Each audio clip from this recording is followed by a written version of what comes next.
What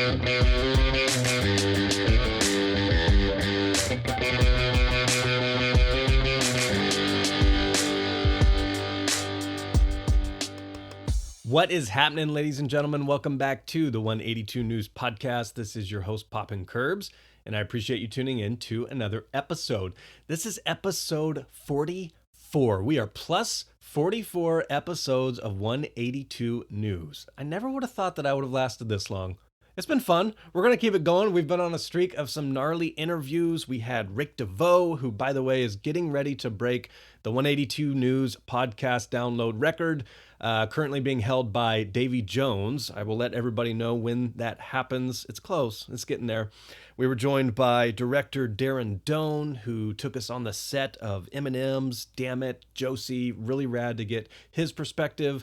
And then on the last episode, we were joined by concert photographer Samantha Nork. Really hope you enjoyed that conversation. I thought it was really rad to get her perspective on a day in the life of a concert photographer. I learned so much from all these guests, and I really hope you enjoy them as much as I do. Today, we are joined by another special guest, one of the illest tattoo artists in the game.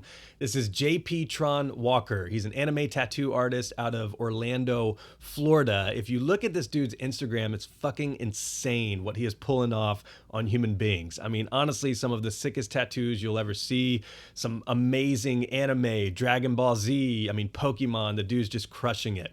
The reason I brought him on, he actually had the honor of recreating that old school Blink anime logo, the first Blink sticker. We talk about that. He did a skate grip for Blink. So we're going to dive into all of this. I really hope you enjoyed this conversation as much as I do. Here we go with JPTRONWALKER.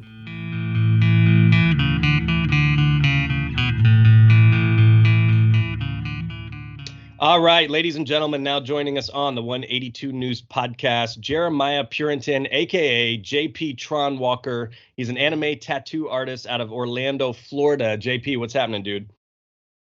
Nothing, just hanging out. Just had some really good brunch. Nice. So you did some killer artwork for Blink, which we're going to get into. And when I scroll through your Instagram page, which is at JPTRONWALKER, dude, honestly, I'm just blown away by what you're pulling off on human beings. It's fucking incredible. Before we even get to that, to start, I want to get into kind of your origin story into art. So how did you get into art in general, man? It started when I was a kid. My dad's an artist, so I was always around it. And it's just a really cool way to kind of like kill time. I play video games and stuff too, like most normal kids, but no, it's mostly just drawing, watching my dad draw. And then around my late teens to early 20s, I started taking it seriously and trying to get like a lot better at it. So yeah. What were you drawing early on? Like, was there a particular cartoon you loved that you just started mimicking, or were you using your imagination right off the bat?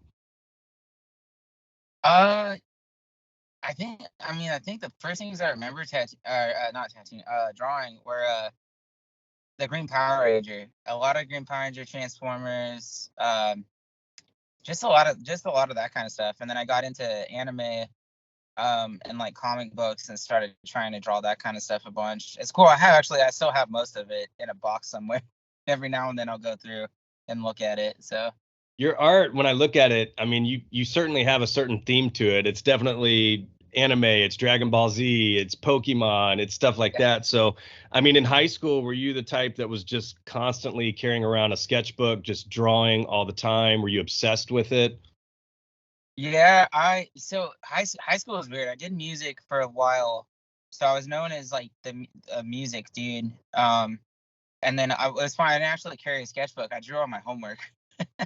So turning my homework, and there'd be sketches on there, like little chibi versions of like Goku and whatever fighting people. And it's funny because I remember getting the teacher wrote back on one of my homeworks, like when she graded it, she's like, if you put as much effort into your homework as you do into these drawings, you'd be really smart or something. I don't know. Cool, man. Well, I'm never gonna stop drawing. So Yeah, so coming out of high school, did you know that you wanted to do something with your art? Were you still pursuing music? How did that start to play out and getting into how you started tattooing really? So I did music. So music was like my driving force. Like I went to college, I dropped out of college so I can tour, and then that if music wasn't working out, it was really hard because like when you're in a band, you're depending on 4 or 5 other people to pull 100% the way you're pulling 100%. So if everybody else is pulling 60, 70%, it's really hard. It's like your efforts are dictated by the effort from other people. And with art, it wasn't like that. It was me. It was my effort, and nobody. It was really. It's like it's a hard thing to. I'm trying to like word it better, No, but I get what you're saying. Yeah, you can pull your own yeah, weight and you can basically define your own result. yeah. Nobody else's efforts reflect on your efforts, I guess is the best way of saying that. Like, cause like, so that was what. So when I got into art, I noticed so I was playing these shows and stuff. A lot of tattoo artists and stuff. Like we did like hardcore, so we got like tattooers out there.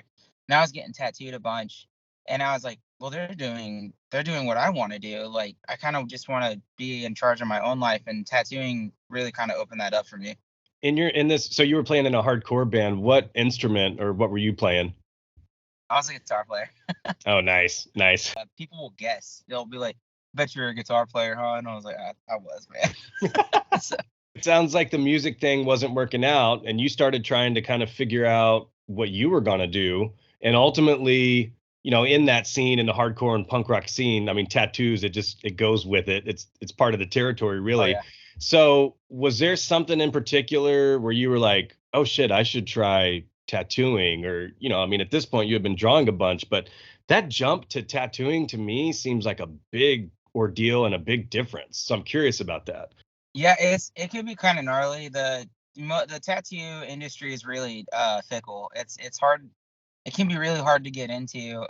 So many people don't want new people in it. So I got turned down a lot for like apprenticeships and stuff. And I mean that's pretty normal. It's like it took me like 2 years to find somebody, and I bugged that dude for like a year but finally say Wow. yes. Said no so much. And I was like, all right, cool. And then one day he's just like, all right, I'll take you on. And I was his only ever apprentice. Yeah. And so yeah, it's hard to get into, man. But once you do and you really start to push for it, it's super rad. So yeah. Yeah, it's like as you're working your way in, did you know that you wanted to do anime tattoos or starting out? I mean, I would assume tattoo artists, you got to be able to do whatever the fuck somebody walks in and wants. So how did that play out? That was it. That's a really good question because like I get that a lot. Like how you transition from being like a normal tattoo artist to doing specifically and only anime tattoos, and it was scary at first because I was known for doing fine line stuff, and I noticed that at the time a lot of tattooers didn't want to do that where I was at, so I saw like a market that was kind of untapped in the area I was in. So I was like, yeah, I was like I'm comfortably doing fine line stuff, so I would do that. And then I got to a point to where like it was cool, but my heart wasn't like in it. I was kind of just copy paste, do what the client specifically asked for. And then one day I was like, I just want to do anime, and I really pushed for it, and I let a lot of my prior clientele go. But it really worked out, kind of like taking that leap and just hoping I would land on my feet somewhere. But yeah, you just got to push for that stuff and just hope for the best. So Yeah. When you first decided to tattoo, I mean, how do you even were you confident that you would be able to do your art on human beings? How do you start practicing that? To me, that's such a crazy thing. Like you had to go buy a gun. How did that work? How do you do that? it's like it's tricky. So throughout apprenticeships, you kind of like you watch your mentor tattoo and you learn technique by asking questions and them showing you stuff. This is how you pull lines. This is how you pack color. So when I first practiced, I did practice on a human, and it was scary, but it was very straightforward, basic kind of stuff. So the tattoo came out really cool for my first tattoo. But it's nerve-wracking. Yeah, it's permanent. You're scared of blowing somebody's skin out, or overworking it and then causing a lot of damage. Like, so there's a bunch of that. So you kind of pull your punches a bunch on when you first get started, and then as you get more comfortable, you just add little things here and there. Um, yeah, no, it's a lot of fun, dude.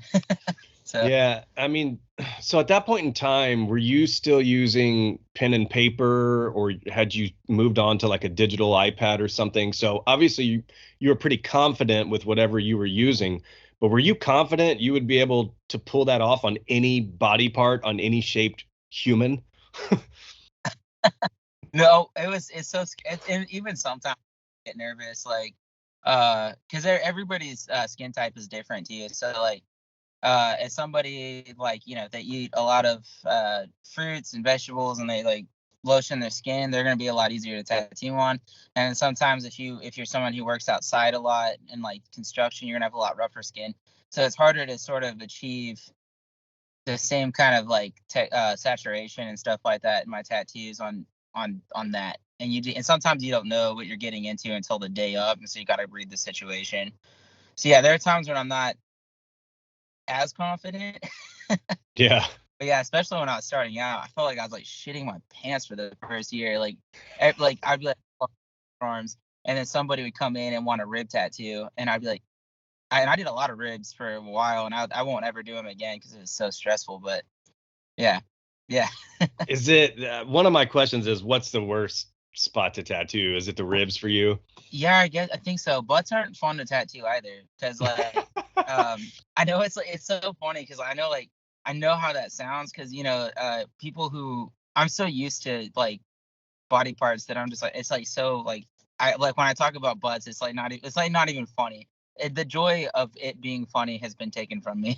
So like sweat, and I'm like, oh, you just gotta like stress the skin, and then like really just like punch the needle into it, and it all sounds. I know how funny that sounds, like out of context. Um, but it's not fun. And from experience, getting your butt tattooed is also not fun. Mm. Like, it is a horrible experience. I'll never But forget somebody asked Travis, they asked him, are you ever going to get the rest of your body tattooed? Because at the time he didn't have a lot of lower leg stuff, and some of the stuff he had actually lost in his plane crash, unfortunately. But I remember him saying that he would probably do his legs, but he said he didn't think he'd ever get his butt tattooed because he said it was just kind of weird to walk in somewhere and have some dude tattoo your butt. it's again, like, to me it's just so normalized. Like, but now getting your back and butt tattooed, you're pretty much naked for it. Like, and so it's like a weird. And it's funny how many times I've told people this because they ask about it all the time, and I'm like, well, I was like, the reason it's like tattoo shops are notoriously cold. So the whole front half of your body's freezing, the whole back half of your body's on fire. So you're kind of like really in an in between. So it's unpleasant, Yeah. to say the least. Of course, you have to stay still for hours and hours on end and just take the pain, and then imagine sitting down. Even like driving back home was a fucking nightmare. Yeah. Like, like everything that was tattooed is literally pushed up against the seat the whole time. So yeah, butts. Yeah, I couldn't imagine. One thing that just blows my mind about tattoo artists is really, again, how versatile you have to be. And it's not only just different pieces of art, from a tramp stamp to a beautiful anime full sleeve or something. No, it's that versatility, but then it's also of how you have to hit it. So if somebody's not comfortable, say, laying down, you have to also be able to do it with them sitting up, or hitting a rib from this way, or hitting it from the top. Is that something that you had to practice? I mean, obviously on either on a sketch pad or on an iPad, you're used to probably drawing just normal straight up and down.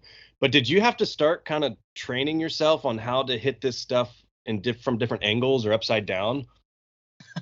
Yeah, it's really tricky. When you first get started on, the hardest part is just learning how to stretch the skin the right way. Because like, if you're not stretching the skin properly, your lines are gonna wave out. Because when you're used to drawing on a hard surface, it's already hard, so it's already stretched out essentially. Because you're drawing on a hard flat surface.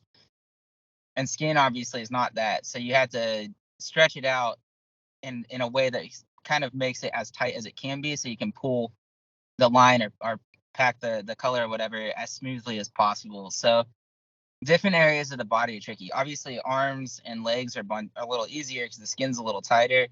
Ribs are tricky because you have to stretch the body out this way, so the skin's tight, and then you have to like go in and stretch it with your hands. They call it the 3-point stretch. Um, so yeah, it's tricky. The cool thing about, and stomachs are the worst at tattoo. Actually, I take the butt back. I think the stomach is the worst at tattoo. Where the stomach is. I just haven't tattooed the stomach in so long. But yeah, so yeah, it's a lot of technique, man. It's just lots of practice, lots of technique, and then just hoping you don't fuck up. So Yeah, I'm just blown away by that transition from a pen and paper to a human body. Like to me, that seems so fucking scary. it's nerve wracking. I forget about how scary it was back in the day, like because I've been tattooing for 5 years now, and it just seems so natural. Like it seems so normal to me now. But yeah, at the time, I remember when I was first coming out of the apprenticeship or going to the apprenticeship phase where you start doing tattoos on people, and it's like you're really excited, but then you're like incredibly nervous at the same time, and you're like, you know what? I could keep bartending. I'm good. I don't. That's funny. Did they have fake arms or like pig skin or anything you could practice on, or did you just jump straight to a human? I jump straight to human. So they do have fake skin. It's hard, and I know a lot of tattooers have like back and forth on this kind of stuff because some people do think you should start on that, and I get it. Um, but it's hard because some of the habits that you learn tattooing things that aren't real don't real necessarily apply to tattooing something that is real. Hmm. So it's tricky because then if you start building up these habits where you're like, oh, well, this is how it felt when I did it on here, and then you do it on a human, and you're like, oh, this is different.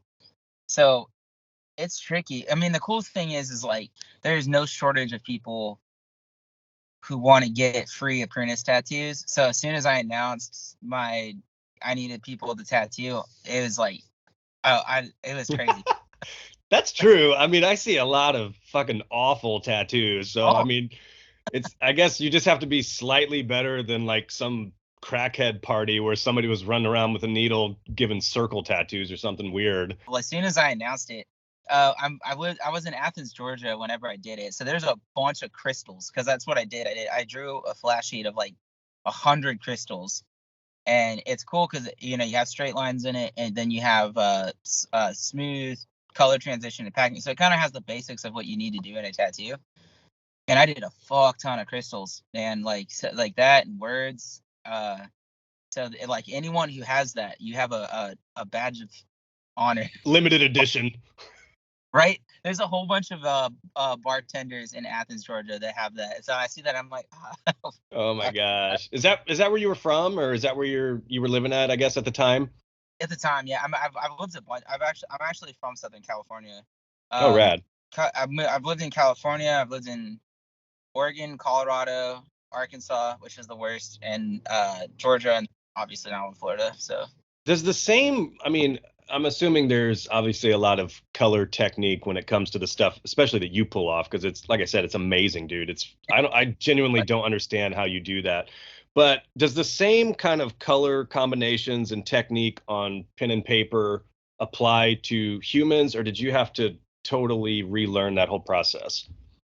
um, color theory translates to mostly everything. The tattooing, the only time that color theory is different for me is like different skin types. So like, um, I look at undertones a lot. Like, uh, different folks have different undertones, and so I try to make the tattoo reflect what's going to look best on their skin.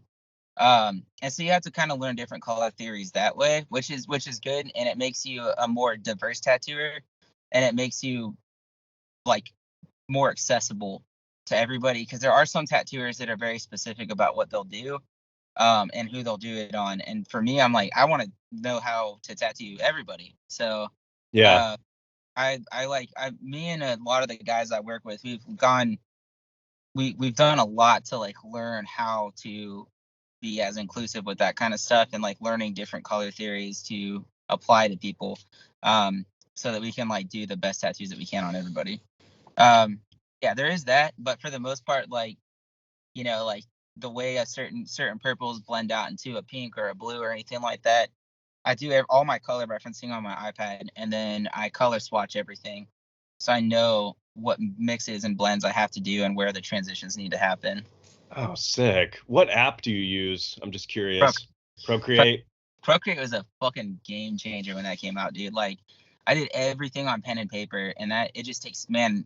Procreate just cut everything and like down by like 90% as far as like time goes. Yeah, I had an artist on, Terminal Radness, who's done some sick stuff for Oh, Blink, and he said that the pen and paper, if you fuck something up, you basically would have to start completely over, whereas on Procreate, you just click undo and you're right yeah, back, able to fix it or whatever. that undo button saves lives. Like, Yeah, I bet. So you're an apprentice, and obviously at that point you're probably just taking walk-ins and whoever will come in. When yeah. do you start kind of getting into your niche of like this anime with like bright colors? It seems like that's what you love and that's what you wanted to roll with. So how long until you were able to start, I guess, being kind of picky with what you wanted to do that truly brought you joy?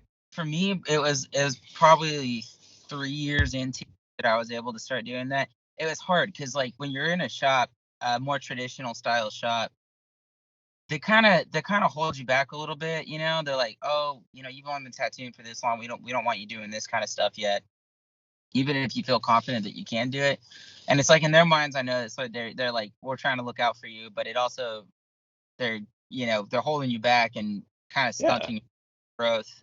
Um, so it took me a little longer than I wanted it to. But it was about like 3 years in that I really just kind of put my foot down and was like, hey, I'm booking out further than any of the tattooers here, and like I really, really kind of want to like spread my wings and like take bigger risks with like my tattoo work and really try and fit into like a more niche kind of style. So so yeah, I don't know. I've seen, but nowadays, dude, the tattoo game's completely changed since I got into it. Like, I see people who've been tattooing for a year and are crushing it, dude. Like, we have a guy in our shop. He's been tattooing for 1 year, and I see the stuff he's doing, and I was like, "Fuck, dude!" It makes me sweat. Like, it's really cool too, because he really pushed that niche. It takes a lot of courage to do that. So How much did social media play a role in, I guess, your ability to get your art out and your style out there? Because to me, it seemed like that opened the door for tat artists all over for a particular niche, a particular style. Like, dude, I find tattoo artists all the time that I never would have known about without social media. social media is the coolest thing in the entire world for me. It's like it has helped so much. I mean, in ways that I probably can't even like imagine. Like getting stuff out there, talking to people that like being friends with people that in countries I've never been to, and asking about techniques and stuff, and like, oh, how'd you do that? And then it's getting information. It's just social media has been beautiful, and it's been reaching out to like clients. Most of my clientele, I'd say 80% of my clientele is from out of state, so they're flying in or driving in, and it's all because of social media. So it helps me connect directly with everybody. It's just, yeah, if I was trying to do this back in like 2005, dude, it would have taken me forever to get where I'm at right now with it. So yeah, I'm glad I kind of came up in the time that I came up in. Yeah, yeah, because I mean, like you said, where you were at, maybe in Georgia, there may only be X amount of people who want Goku on their forearm. But with your social media, there's people from fucking all over. Like, dude, that's the illest, you know, Pikachu tat I've ever seen. I'm going to that dude. So I could see how that would be huge for artists like yourself. Oh yeah. Now most of us, almost every client in the shop is from out of state. Like we get people from out of the country.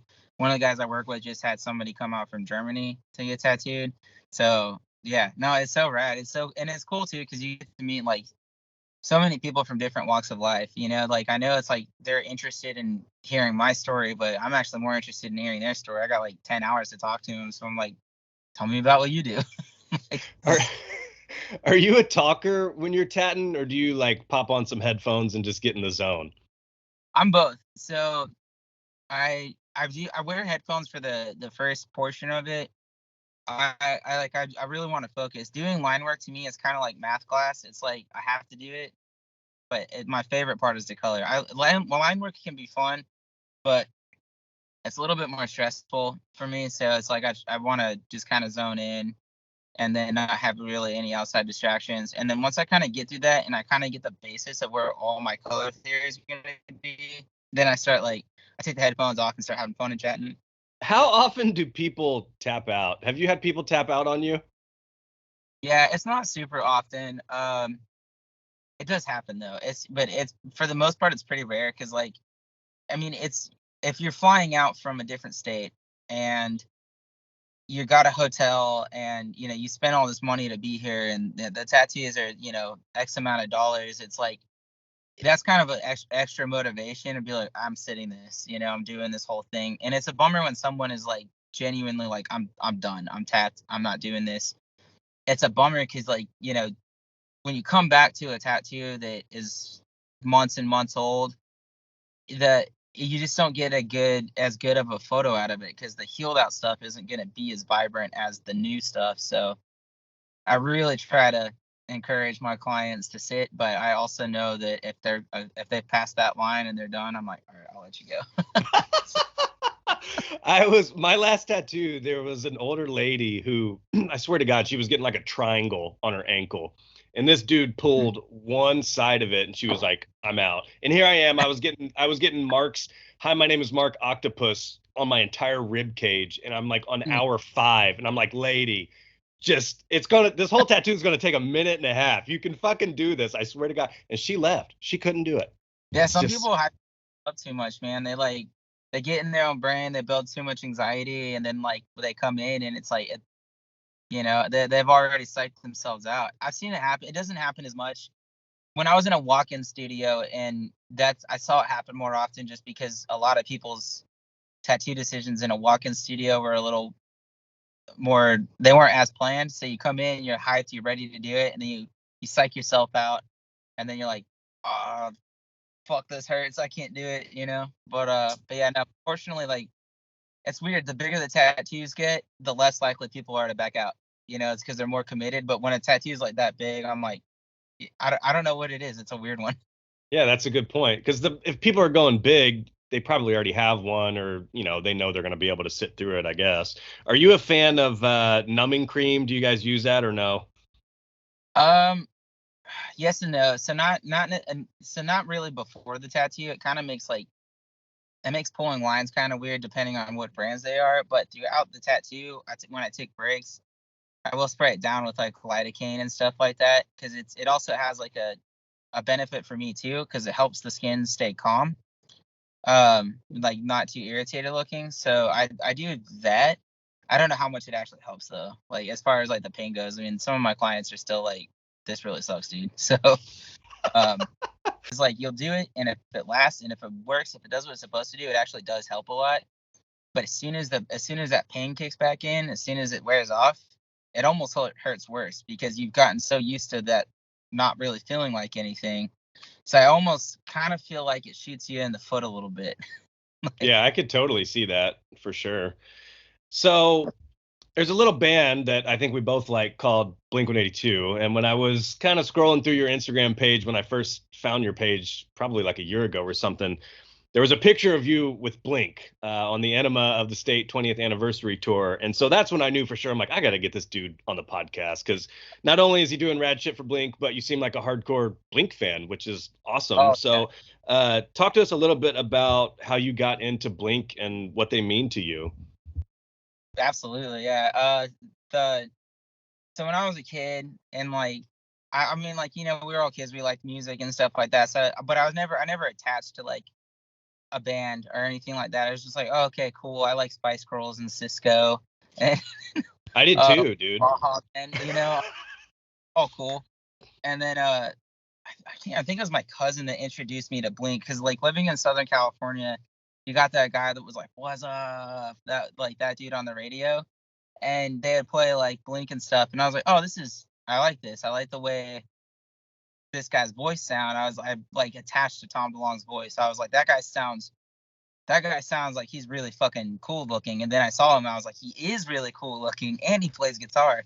Um, so I really got into them from that, and I think it was Take Off Your Pants and Jacket that was like really sealed the deal for me. Like Enema of the State was really good, Dude Ranch was really good, but uh and I also like hit my teens right at that point, so I was really angsty and emotional for no fucking reason. I never had a girlfriend yet. But I felt like I just related to those songs.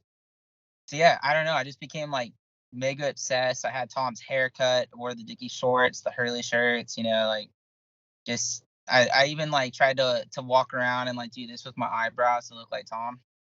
So, just like talk to people, and it was fun. I remember my mom calling me out for it when I was a kid. She was like, "You're trying too hard, man," and I was like, "Shut up." Shut up, mom. They're so funny and their music's so great. Oh yeah, no, oh right, you just right, you just throw in Right. like Tom voices. But yeah, no, I did that.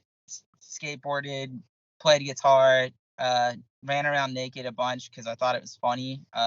Yeah, and I actually one of the times I was running around naked, I actually ended up in an anthill and had to jump in a fucking lake. Oh my gosh. That just reminded So, me, dude, I actually ran around naked too back then. What the fuck? oh yeah, no, it's funny, dude. It's like that's just it's just funny. That's just what you do. And now I'm in my 30s, and I'm like, I don't know if I couldn't get away with it the way that I did back then. No, yeah. I mean, I think a lot of the humor and stuff like that. I mean, that was the beauty of it at the time, is just for a lot of guys, like we're probably similar in age. For a lot of us, I mean, it was just a good time and funny shit, and just the music meant everything to us. Oh yeah. Did you get a chance to see them in concert back then, or when was your first Blink concert? My first Blink concert was the reunion tour, and I saw them in Bakersfield, California. So I finally got to see Blink because I didn't see him before. I remember crying when they announced that they were like going on the hiatus, and I was like, I'll never see them. And I Yeah. was like high school or something, and I was like, this is the worst day of my life. And then when they got back together, I was like, oh, I'm going to. I was like so poor back then. It was really funny. I bought a box of like 40 packs of top ramen and hot sauce and ate that for a month straight so I can save all my money to go buy merch. Oh my So gosh. I was literally like, and one of my friends, I was his roommate at the time. He's like, this is the grossest but most dedicated thing I've ever seen anyone do.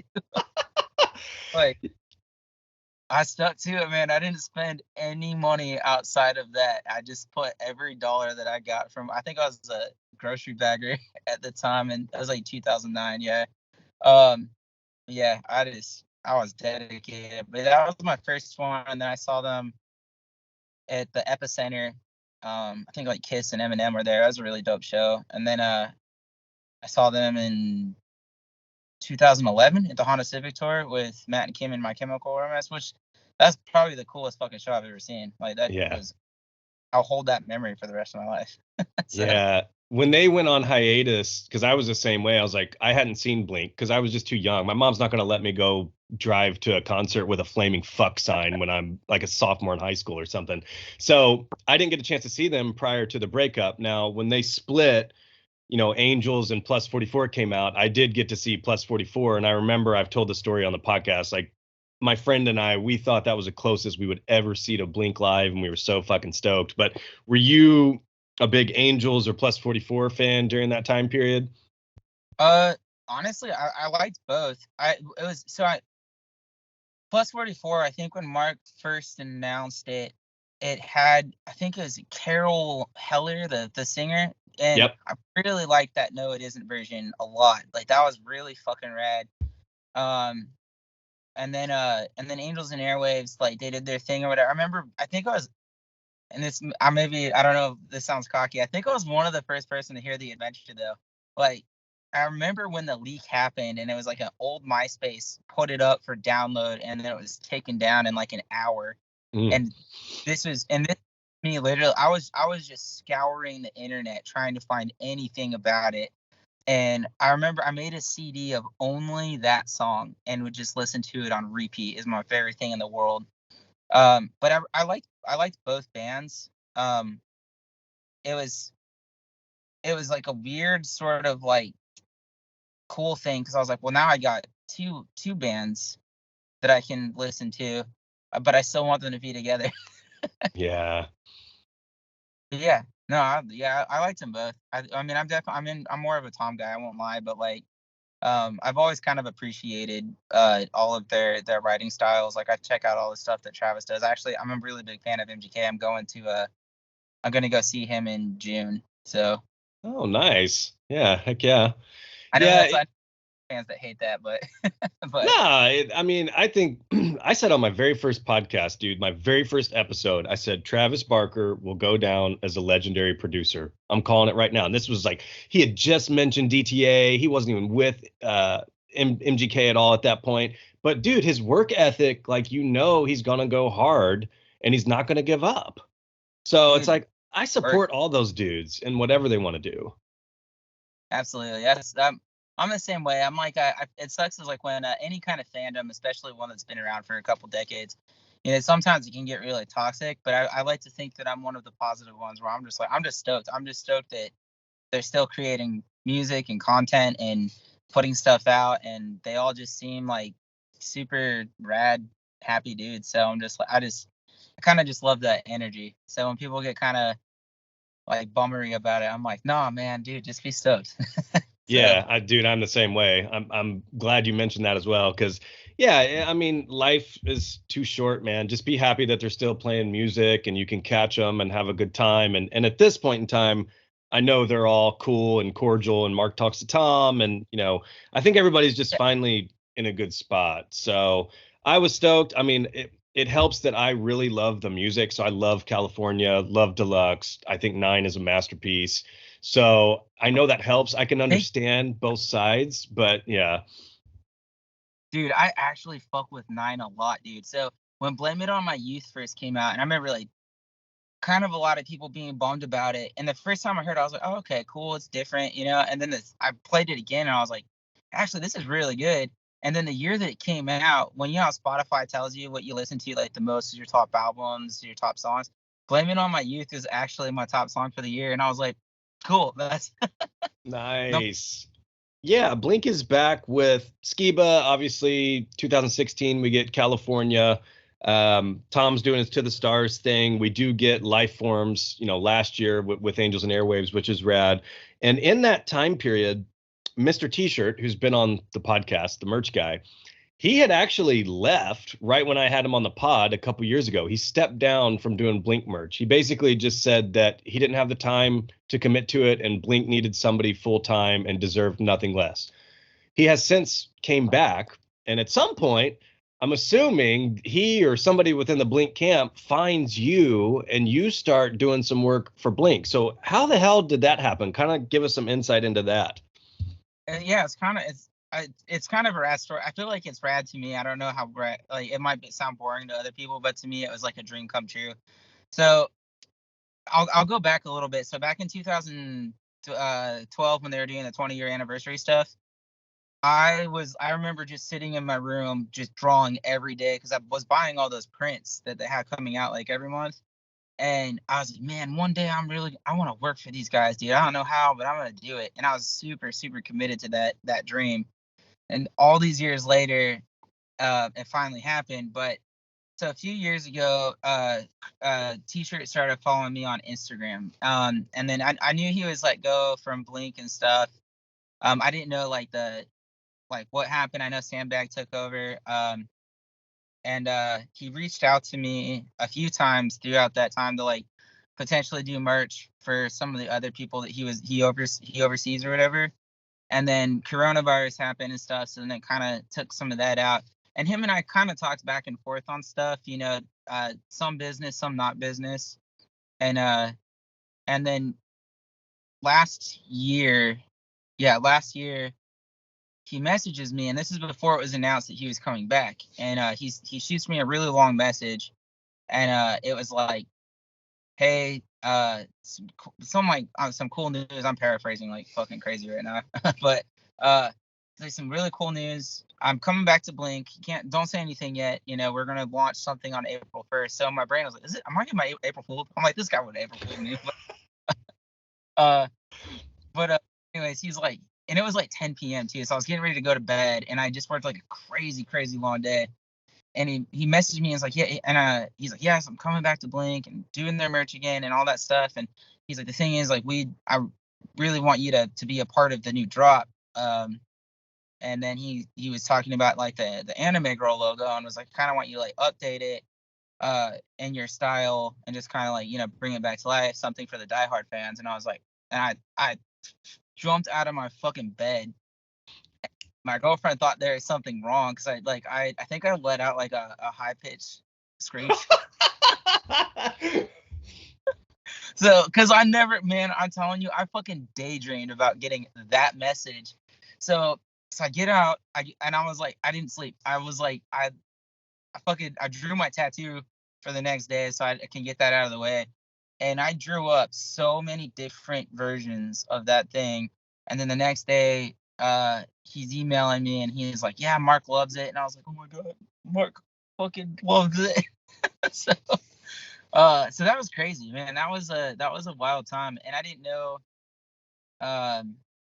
know what it was gonna be. It ended up being a t-shirt, a hoodie, and a sticker. But yeah, I didn't know what it was gonna be. Whenever I've sent in the designs and stuff, I'm just kind of like,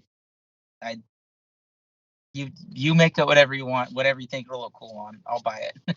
So Did you, I mean, at that time, did you know that that was the first Blink sticker ever made? I mean, that sticker is literally for collectors, for Blink OG collectors. That's about as dope as it gets. mm-hmm. Oh yeah, no, I've seen it. I know. So I know it's from the Ranma half. So I actually like did the research on it, and then we found the panel from the manga that it came from.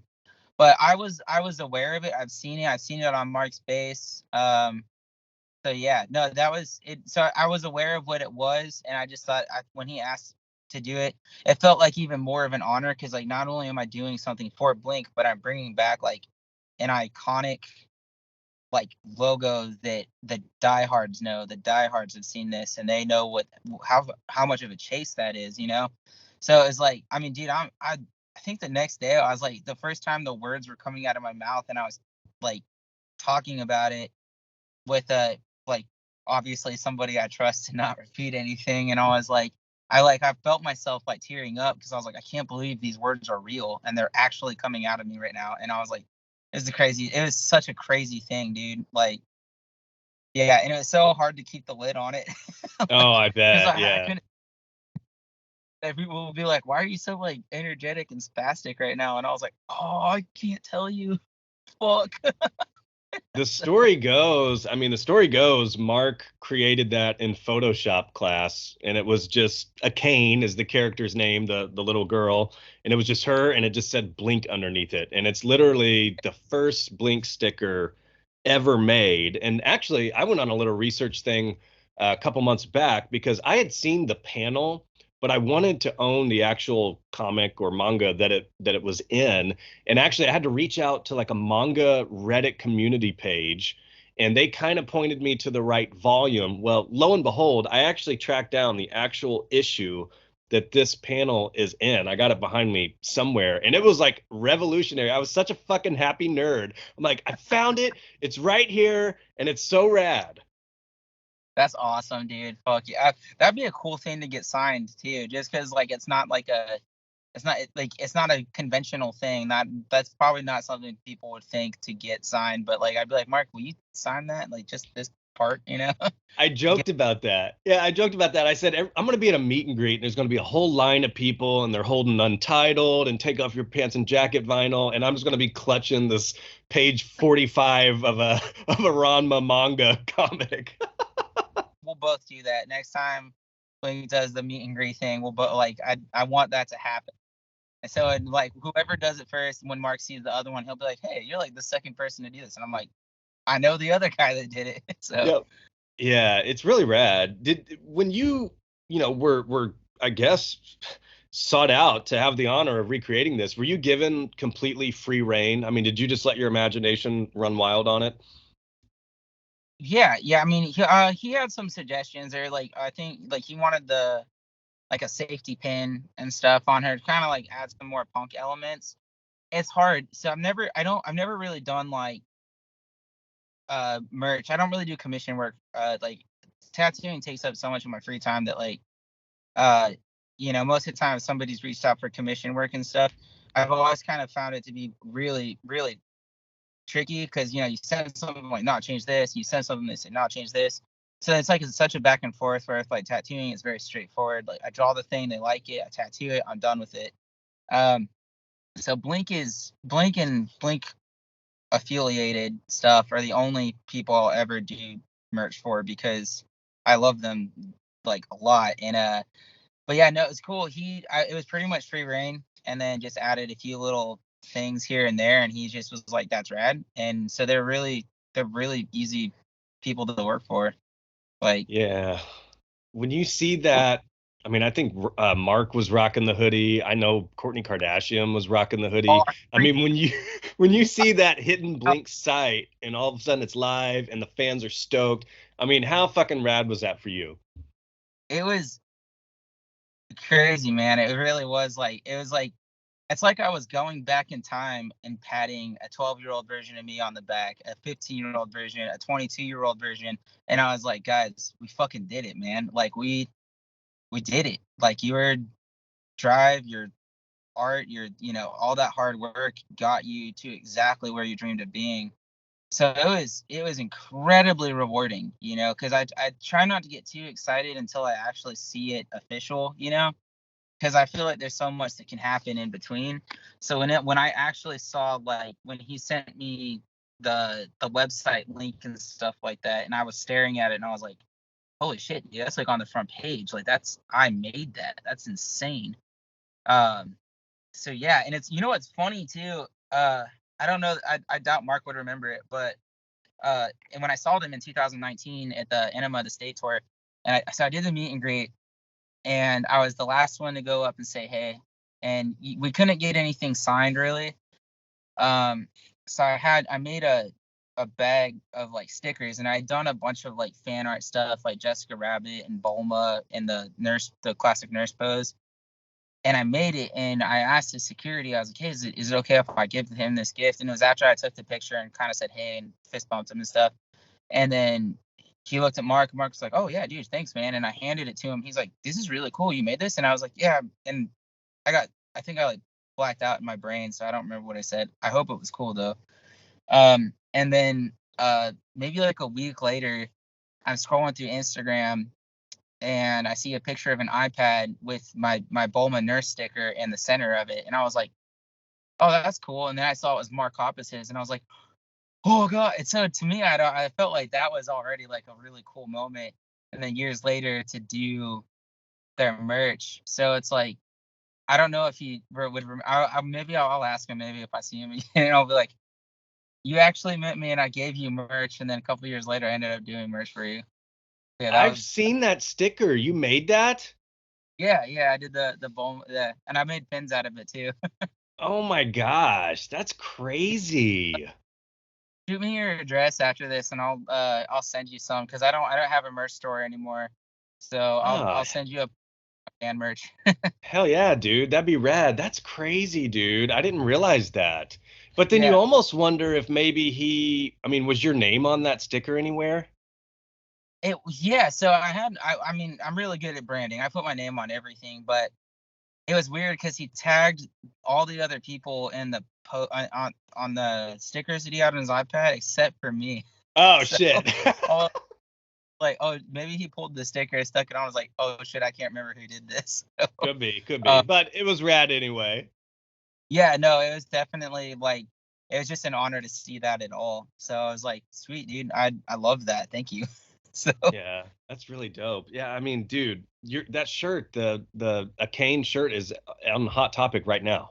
oh, I saw, dude, I literally, oh, this, it was the craziest shit to me too, because I was like, I remember like literally telling my girlfriend when I was living in like the crappiest place in the world, and she like believed in all of my crazy ambition, and I'm drawing pictures on a picnic table, and we have like fucking rats and cockroaches. We live in a really bad neighborhood and stuff.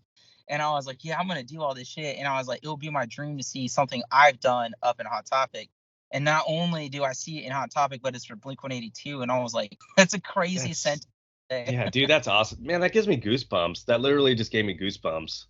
That's fucking rad, dude. I'm so happy for you.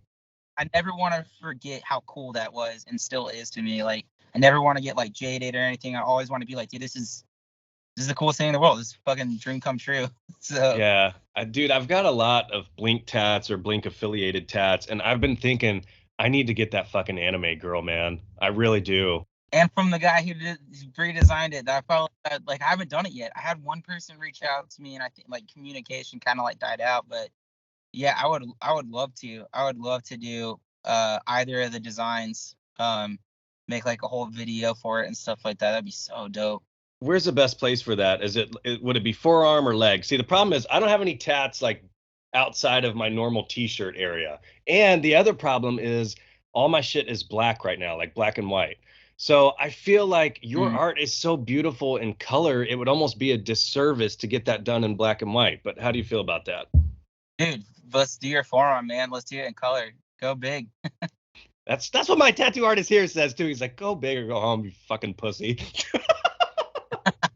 Trust me. Once you put both feet in the water like that, you'll be like, oh shit, I love this. I'm gonna swim in this now. Yeah, So yeah, I just need to do it. I'll hit you up if I can get down to Orlando anytime soon. do it. I'll be more than excited to do that tattoo.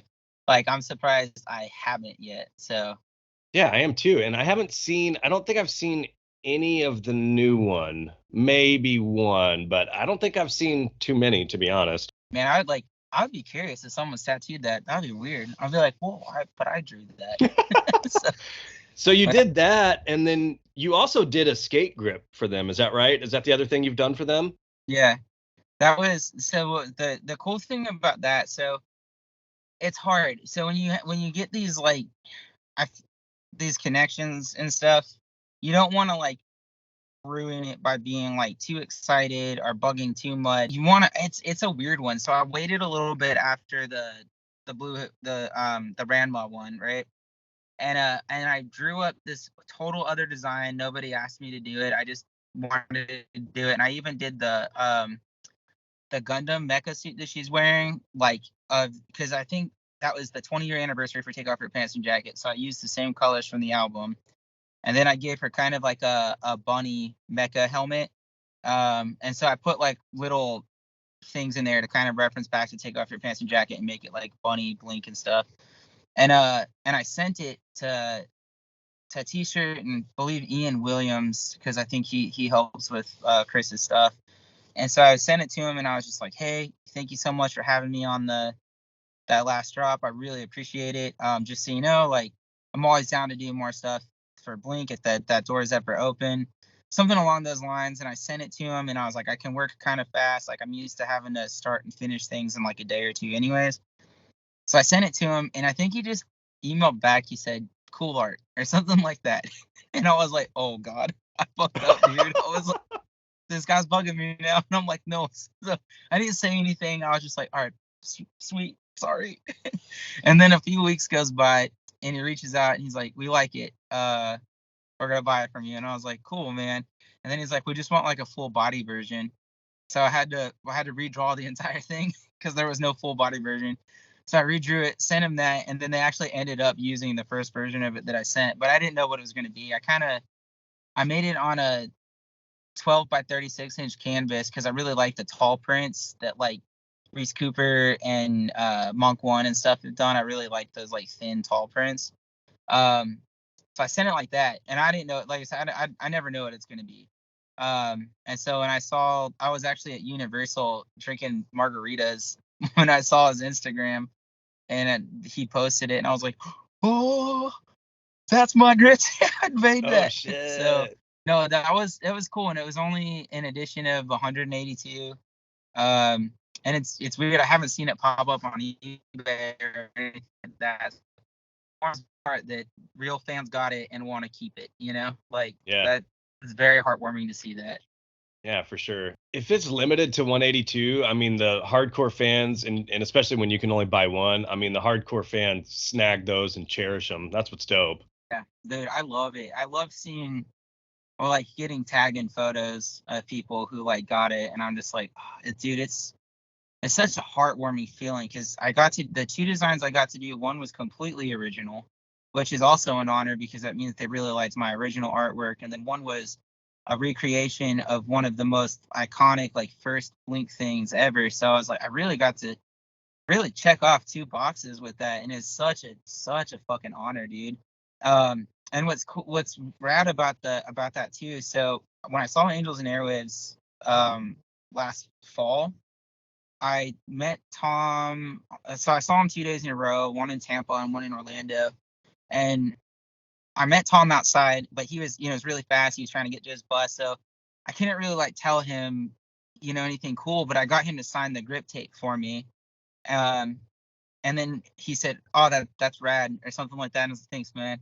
And then the next day they were playing at Hard Rock, and Hard Rock's impossible to meet the bands. But I did the VIP like pre-show thing, and I remember one of the guys that worked for Tom being really nice to me the day before. So I went up to him and I have all this really cool Angels and Airways fan merch. I'll send you some of that too. That I did. I did actually. Fuck. If you dig really far back, you'll actually find some of it. It was really rad. I put a lot of time into it. Um, so I made a sticker package, kind of like what I did with Mark a few years ago, with all the fan merch. I have like like a Boomer beer can pin in there that I did. Some stickers, and then I had the Blink 182 stickers that I did, the Ranma ones. So I went up to the guy and I was like, "Hey man, I know I probably won't get to meet him, and I'm cool with that." But I was like, and I kind of told him the story. I was like, well, I got to redesign the Blink logo this year, and I showed him, and he was like, "Holy shit, you're the one that did that?" And I was like, "Yeah, man." I was like, he's like, "Dude, I've seen that everywhere. That's so cool." And I was like, "Thanks, man." And he's like, "Wait a second." He's like, "Here, come with me." And he pulls me up to the stage, and he's like, "Tom, come here. You got to hear this kid." And Tom comes over, and it's just so cool because he like comes over, he fist bumps me, and I was like, "Hey man, so I got to like redo this for you." And he's like, "You're the guy with the grip tape." And I was like, "Yeah, that's also official Blink merch I got to do." And I got to like tell him my story, and he's like, "Dude, that's so awesome. He signed it for me." I got to give him my merch stuff, and he looked at it, he's like, "Dude, these are fucking dope." And I was like, "Thanks, man." And he's like, "I'm gonna go stick them on my gear and stuff." And I was like, I like walked out, like back out to the front or whatever before they let everybody back in for the show. And it's funny because my girlfriend, she just was like, "Oh shit, he's doing his thing," and she got shoveled outside. And then she was outside like telling like all the other like fans and stuff like, "Oh yeah, he's the one that redid it." So I came out and I felt even cooler because then everybody was like, "Holy shit!" And I was like, "God," it was crazy. It was so cool. Tom's such a every time I met that dude, even when it was like really brief, he's such a nice dude. So it's cool to be a fan of something where like the people you're a fan of are actually really dope. Oh So yeah, dude, yeah, totally. And dude, recreating that sticker, I mean, that is a huge fucking deal, man. It's a huge deal. You should be so proud of that. dude, I still freak out every time I see those stickers. I bought so many of them when they released the stickers. I was like, "Oh, I'm buying like 30 of these." I'm proud of this shit. Like, so, I got the grip, one of the grip tapes framed, and I got the one I got signed by Tom DeLonge framed with the sticker that he signed for me too. Yeah, I'd love to see those actually. Shoot me pictures of those. Absolutely, man. When I get back home tonight, I'll shoot you a picture of the. I haven't been able to hang them up. We're in the process of getting ready to move, so I got it framed, and it's just like sitting up against the wall right now because like I live in a downtown apartment, so there's not like a lot of space. But we're getting a house like closer to where I work, so I have like more space to kind of display everything. But yeah, I have I have 3 times along guitars and stuff. One of them signed by all of Angels and Airwaves and everything. So I'll send you pictures of that too. Big fan, dude. I've been a fan since like it's like one of the first things like that in the Matrix. Like I could. My mom thought I was so fucking weird because like all I watched was the Urethra Chronicles and the Matrix, and I could recite verbatim both things that Neo and Tom were saying. And my mom was such a weird fucking kid, dude. Like, That's and I was like, hilarious. I My know, dude. Every now gosh. and then I watch, I'll kind of recite it, and I'm like, man, I'm fucking weird, dude. So, I but love it. yeah, I no, love it's it. fun. Yeah, dude. This has been such a pleasure. I want to give you a chance to plug. It looks like you guys have got a new shop. Is it Sad Fam? Is that your shop in Orlando? Yeah. X Sad Fem X. I work with like the coolest people, dude. Mike Randazzo, he's super, super well known in the tattoo community, in the anime tattoo community. And then one of my favorite human beings ever. I'm actually was eating brunch with him earlier. His Instagram is Sad Chicano. His name's Gio. He's such a sweetheart. And then we just got this dude named Brian, super rad dude. And then Mars, she's out in California actually right now. Sonia just moved out here from North Carolina. And then Alan, who everybody calls the Sasquatch of the shop because he's never in any pictures. Nobody knows what he looks like. And he doesn't come in to tattoo until like 11 p.m. So like, he's everyone call the people, he's like a legend. Like, people don't know if he's real. I'm like, he's real. You just never see him. Um, I think that's everybody. I would feel so bad if I forgot somebody. I'm also like the most like bubbly, kind of airheaded person in the shop sometimes. So like everybody contacts my girlfriend because I don't remember anything. Like she's actually one of my personal assistants because she scheduled my whole life for me. So like everyone's just like, oh, they don't ask me questions anymore. They just go to her. Dude, the shop But yeah, looks so I think that's rad. it. I mean, the shop looks like a whole Thing. vibe up in there, dude. It looks dope. So how hard is it to get on your books for those listening and for myself? It is hard, but not like crazy hard. Like, Mike books out like 2 years. I used to book out a year, but now I only book out like 3 months because planning out a whole year is really hard, and I move shit around a lot. So every couple months I open my books back open for 3 month increments. So I'm a little bit more accessible because of that, and my life doesn't get so crazy. Like when I did the tattoo tour this year, I had to reschedule something like 20 appointments, and that was a nightmare for my booking assistant. And I was like, I'm so sorry, dude. I'm always down to do Blink 182 stuff. So I think I give priority to that. If it's like big, fun Blink related stuff, I give priority to that kind of thing. All right, there you have it. Cool, man. I'm gonna get you out of here with some rapid fire. This was such a pleasure, man. I appreciate your time. Are you ready for some rapid fire? Yeah, let's go, man. Let's hear it. All right, favorite Blink album. Fuck, Take Off Your Pants and Jacket. I'm with you there, man. That's why the podcast logo is what it is. Fun fact. Yeah, it's good album. Favorite Blink song.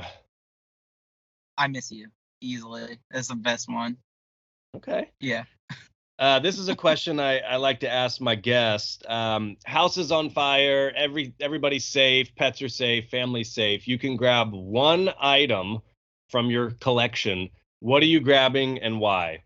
Probably my signed ES 333 Tom DeLonge guitar. I mean, I feel like that's an obvious why.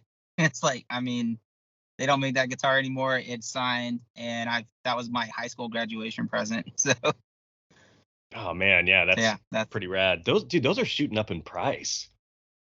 I hate that, dude. Oh, it's so bummed because I wanted to buy a couple, and there's a dude I was talking to like repaint them, and I was gonna try and get different colorways and stuff. But yeah, they're crazy. I hope they remake them. I hope they just take them out of print for a while, build up hype again, and then Gibson Epiphone or whatever brings them back. But yeah, it's a $500 guitar when it first came out, and now it's like people are flipping them for like $1,000+ or whatever it is. I know, it's crazy. All right, final question.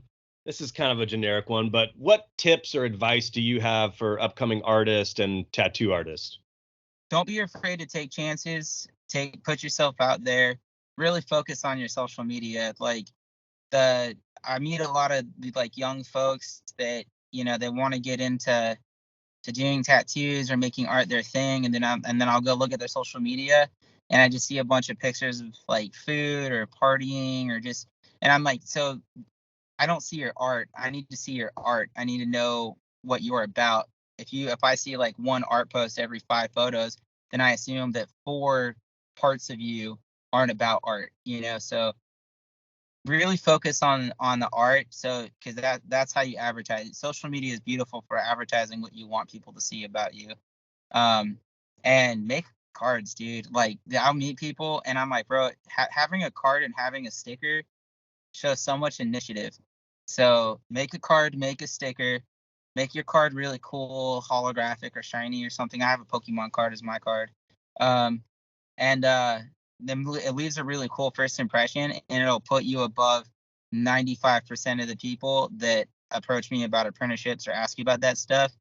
And it's a simple thing. So that's my advice. Really push Man, yourself. If you take it seriously, other people will take you seriously too. that is great advice. I had never thought about that with the Instagram thing. And that's right, because sometimes you'll follow somebody and it's like, I don't give a fuck about your cat. Like, I care about your Yeah. art or what you're doing, you know? So cool, man. All right. Well, dude, this was such a pleasure, JP. Thank you for your time. He is at JPTRONWalker. Books are opening soon. Dude, I'll hit you up if I stop being a coward. Maybe we'll knock out this Rama tattoo on my forearm. We'll see. Dude, the time will go by so fast. We'll just be nerding out. You'll be like, I'll be done. And you'll be like, holy shit, man. This is like, yeah, you'll be fine. We got you, dude. It'll be a lot of fun. All right, we'll see. We'll see. All right, dude. This was great, man. I appreciate it. Hell yeah, man. Thanks for having me on.